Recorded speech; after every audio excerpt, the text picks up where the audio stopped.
আগের দিন তোমাদের বয়ফ্রেন্ড তোমাদের দুজনকে চিট করেছিল, তারপর কি হয়েছিল? ও কি এখানে এসেছিল? ছিলাম আসার তো কথা ছিল, বাট আসেনি, পালিয়ে গেছে। ওদের বাড়িতে গেছিলাম, গিয়ে দেখি ফ্যামিলি মিলে তালা টালা দিয়ে বাড়ি থেকে বেরিয়ে গেছে। বাড়ি ছেড়ে পালিয়ে গেছে মা বাবাকে নিয়ে? হ্যাঁ। তারপর ফোন করোনি? তারপর ফোন করেছিলাম, দুজনেই ফোন করেছিলাম, ব্লক করা ছিল না। গেছিলাম তো দাটা নিয়ে মারতে, দা বটি টটি নিয়ে মারতে। একটা কাজ করো, আমার ফোন থেকে ওকে ফোন করো। ঠিক আছে। आइए देखते हैं बैठचंद मजा आएगा। হ্যালো, তুমি রাজ তো? হ্যাঁ বলছি, রাজ বলছি। তা তুমি এখন কোথায় আছো? তুমি কে? আমি তোমায় কেন বলতে যাবো? আমায় কেন বলতে হবে এবার তুমি বুঝবে, ঠিক আছে? কেন আমায় বলতে হবে নাও।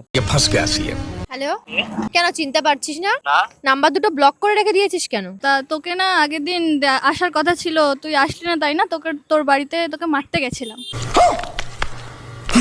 তোকে তো পেলাম না, তাই জন্য আমাদের ফোনের নাম্বারটাও তুই ব্লক করে রেখেছিস দুজনের। খুবই তো চালাকিটা করলি। কোথায় আছিস বল এখন তাড়াতাড়ি। এই বাংলাদেশের দিদাটা মারা গেছে, তার বাড়িতে এসেছি সবাই। তোকে বলেছিলাম না এখানে আসতে। তোর শ্রাদ্ধটা তো কে খাবে তাহলে? তুই শ্রাদ্ধ খেতে গেছিস, তোর শ্রাদ্ধটা হবে না? আগে তো তোরটা হওয়া দরকার। বাংলাদেশে কোনো আত্মীয় নেই, তুই সত্যি কথা বল, কোথায় আছিস? ঠিকানাটা দে। আছিস কোথায়? কোথায়? কলকাতায়? হ্যাঁ, ঠিকানাটা বল তো। বালিগঞ্জ। শুয়ে বসে আরাম করে নে, আমরা যাচ্ছি তোকে চিতায় তুলতে। ওখানেই থাক, কিছুক্ষণের মধ্যে আমরা যাচ্ছি। আমি তোদের ভয়তে পালিয়ে এসেছি, আমি আর এরকম কোনোদিনও করবো না। কি করবি না? তাহলে এতক্ষণ তো সত্যি কথাটা বলতে কি হচ্ছিল তোর? আমি ভাবছিলাম তুই আবার চলে আসবি, মারবি। আমরা তো এমনিতেই যাবো। না না, আমি এরকম করবো না। আমি আর তোকে দুজনের সাথে কোনোদিন রিলেশনে যাবো না। সেভাবে ছাড়া যায় না তো শোনা।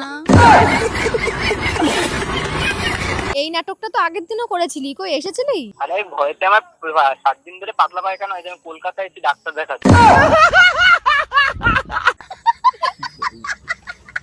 তুই আমাদের কাছে আসতে পারতিস, আমরা টেস্ট করে দিতাম। আরে আমি আর কোনোদিন করবো না এরকম, আর রিলেশনে কারোর সাথে যাবো না দুইজনের সাথে। আমার ক্ষমা করে দেওয়া। ঠিক আছে, ক্ষমা করে দিতে পারি তোকে। কালকে এই জায়গায় আসতে হবে, যেখানে আমরা ডেকেছিলাম আগের দিন, সেখানে তোকে কালকের মধ্যে আসতে হবে। একটা শর্তে আমি আসতে পারি। কি শর্ত? তুই মারবি ঠাবি না তো কেউ তোরা? সেটা আচ্ছা, দেখা যাবে। তুই আয়। ঠিক আছে, আমি কালকে আসছি তাহলে গায়ে সর্ষের তেল মেখে। তার আগে আমরা লাঠিতে সর্ষের তেল মাখাচ্ছি। আয় আয়। दीदी वाह दीदी दीदी আচ্ছা, কালকে যদি আসে ছেলেটা, তুমি কি করবা? ও শ্যাটার উপরে কর্পূর জ্বালাবো। আর তুমি? চিতায় আগুন দেবো।